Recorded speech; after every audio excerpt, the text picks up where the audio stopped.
कवि दिनेश राज खरेलको कविता बुढाबाको दिनचर्या।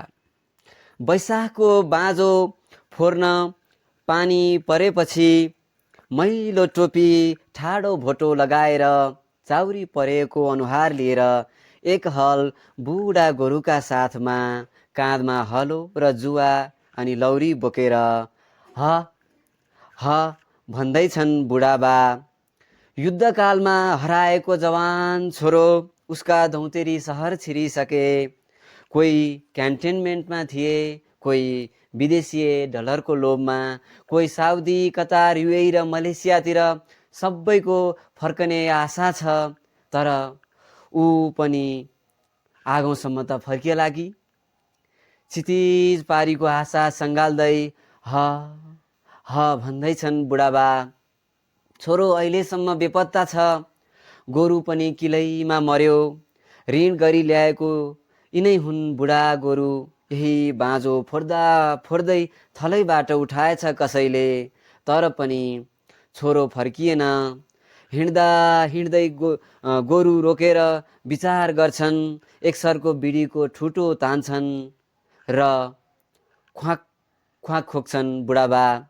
कतै फोनको घन्टी बज्दा उनै हो कि, कतै काले कौवा करायो भने सानेका बा आउँछन् कि, सपना देखेकी थिएँ फर्किहाल्छन् कि भनेर हरेक बिहान झिनो आशा सङ्घालेर उसैको सम्झनामा टोलाउँछे बुहारी। हलोको अनौ समाउँदै पटपट्टि फुटेका कुर्कुच्चा हेर्दै ठिङ्ग उभिएर बारीको डिलमा उभिन्छन् बुढाबा। रुखको छहारी मुनि बुढा गोरु रोकेर सोचमग्न हुँदै भकिएको मनले भन्छ, सदा त मेलो सकिन्थ्यो, अब नसक्ने भएछु। हरेस खान थाल्यो। मनले च्यापुमा हात राख्दै सोध्छन् बुढाबा, नआउने भयो, आउँदैन कि क्या हो? मुखै देख्न नपाई मर्छु कि? नाना थरी प्रश्न गर्दै डिलबाट उठेर गोरु धपाउँछन् र ह भन्दै छन् बुढाबा। टोलाउँदै गर्दा आँगनमा रोकिन्छ हावाको बेग सैलुङ्गे डाँडामा। विरक्त मनलाई थाम्छन् बाउ बिनाका नानीहरूको मुख हेरेर। साँझ बितिसकेपछि मनको तितो सम्झँदै आँगनको डिलमा फेरि सल्काउँछन्। दिउँसोको बिडीको ठुटो र ख्वाक ख्वाक खोक्छन् बुढाबा। जीर्ण शरीर, बारी जोत्दाको थकाई, उल्टे कुल्टे गर्दा गर्दै निन्द्रा आउँदैन।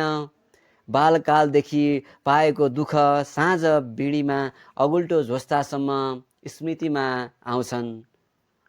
भूत बनेर उज्यालो हुने समय कुरेर फेरि सल्काउँछन् साँझको 1 इन्च बिडीको ठुटो र ख्वाक ख्वाक खोक्छन् बुढाबा। एक झप्का ननिदाई बित्छ रात उनको गौँथलीको चिरबिरसँगै प्रभातमा।